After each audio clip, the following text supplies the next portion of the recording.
ओम वंदे गौ मातरम। मित्रों, आज बात करते हैं जलन की या जलने की। अक्सर लोग मेरे से प्रश्न करते हैं कि हम ऐसी स्थिति में क्या करें।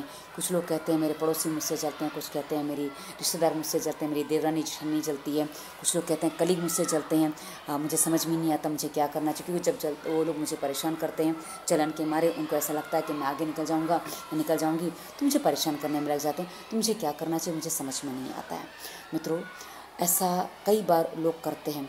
और दूसरी बात, आपको ये बात पता चले कोई आपसे जलता है, इसका मतलब है कि आप भी कहीं किसी से जलते ज़रूर हैं, क्योंकि हम जैसे होते हैं हमें वैसी बातें जल्दी दिखाई देती हैं कि जिसमें जो विकार होता है उसको विकार जल्दी दिखाई देता है। इसलिए मैं ये कहूँगी कि सबसे पहले आप अपने भीतर की जलन को समाप्त करिए, ताकि आपको बाहर औरों की जलन महसूस ना हो।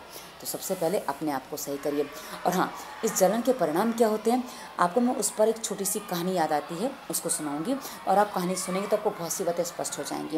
एक बार क्या होता है, एक नगर का सेठ होता है, उसने अपने घर का गृह प्रवेश करवाया और एक गुरुजी को अपने गृह प्रवेश के अपने गुरुजी को बुलाया।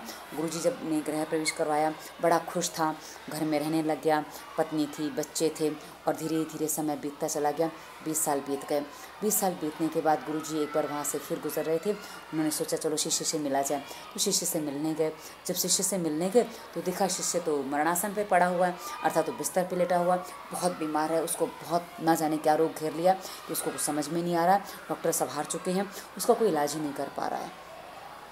तो ऐसी स्थिति में जब गुरुजी पहुंचते हैं तो देख के वो तो दंग हो जाते हैं कि तो इतना हंसता खेलता व्यक्ति, खुशमिजाज व्यक्ति, इतना प्रसंपन्न व्यक्ति, और आज इसकी ये स्थिति कैसे हो गई समझ में नहीं आया। उन्होंने प्रश्न किया कि आपकी पत्नी तो ठीक है ना, आपकी पत्नी आपकी बात तो मानती है ना?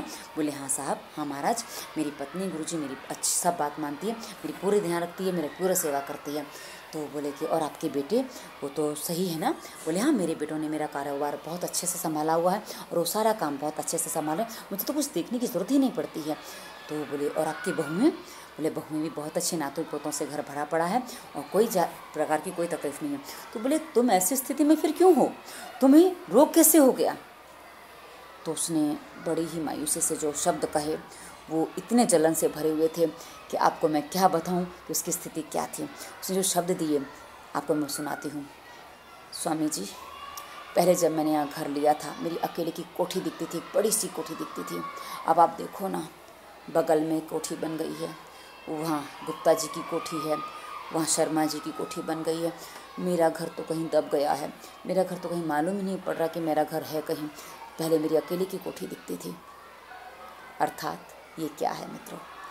इसी को ईर्ष्या कहते हैं, इसी को जलन कहते हैं कि वो व्यक्ति जिसके पास सब कुछ है, जो साधन संपन्न सुखी है, घर परिवार भरा पड़ा है, कहीं कोई तंगी नहीं, कोई कमी नहीं है, फिर भी वो व्यक्ति रोगी हो जाता है मात्र जलन की वजह से, मात्र जलन के कारण।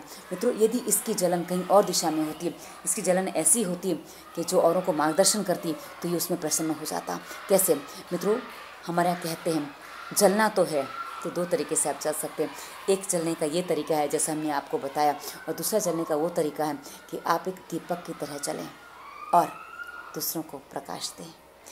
आप जो काम कर रहे हैं उसमें और लोग आगे बढ़ें, उसके लिए आप उनको प्रेरणा दें, आप उनको मार्गदर्शन करें, तो जिससे वो आगे बढ़ सकें। मित्रों, आप कहेंगे वो मेरे से आगे निकल जाएंगे, नहीं, ऐसा नहीं हो सकता, क्योंकि आपके पास जो सामर्थ्य है, आपके पास जो शक्ति है, वो कोई दूसरा छीन ही नहीं सकता।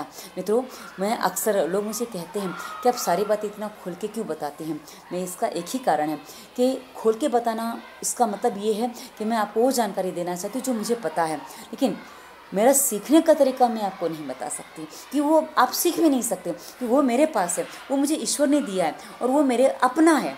तो मुझे कहाँ से क्या ग्रहण करना वो आप नहीं सीख सकते, पर हाँ, आपको कैसे देखना, क्या सोचना है, वो आप अवश्य सीख सकते हैं। इसलिए मेरे मन में जो आता है, मेरे दिमाग में जो आता है, मेरे विचारों में जो आता है, मैं उन विषयों पर वीडियो देती हूँ। क्योंकि मुझे एक बात पता है कि जब आप मेरे वीडियोस देखते हैं, क्योंकि वीडियो पे जो आप लोग टिप्पणी करते हैं ना, मुझे बहुत बड़ा मार्गदर्शन देते हैं, वहाँ से मुझे पता चलता है कि आप लोग मेरी कितनी सारी चीज़ों को फॉलो करते हैं और उनसे आपको कितनी प्रेरणा मिलती है। तो ये एक तरीका होता है कि आप जलो, लेकिन ईर्ष्या में नहीं, दीपक की तरह चलो, तो जिससे आप औरों को प्रकाश देंगे। मित्रों, मैंने अपने जीवन की गलतियां भी आपके सामने खोल के रखी हैं, क्योंकि जब हम गलतियाँ खोलते हैं तो हम अपनी गलतियों को सुधारते हैं, अन्यथा हम गलतियों को कई बार बढ़ाते चले जाते हैं। और मुझे अपनी गलतियाँ बढ़ानी नहीं है, मुझे अपनी गलतियों को समाप्त करना है। इसलिए मैंने अपने रोगों के विषय में भी आपको बताया, क्योंकि नहीं तो एक सीधी सी बात आती है कि जिस मंच पे आज मैं खड़ी हूँ, स्वास्थ्य रक्षा जैसा चैनल जो मैं चला रही हूँ, जिसके 10 लाख सब्सक्राइबर हैं, उसके बाद मुझे इतना रोग होना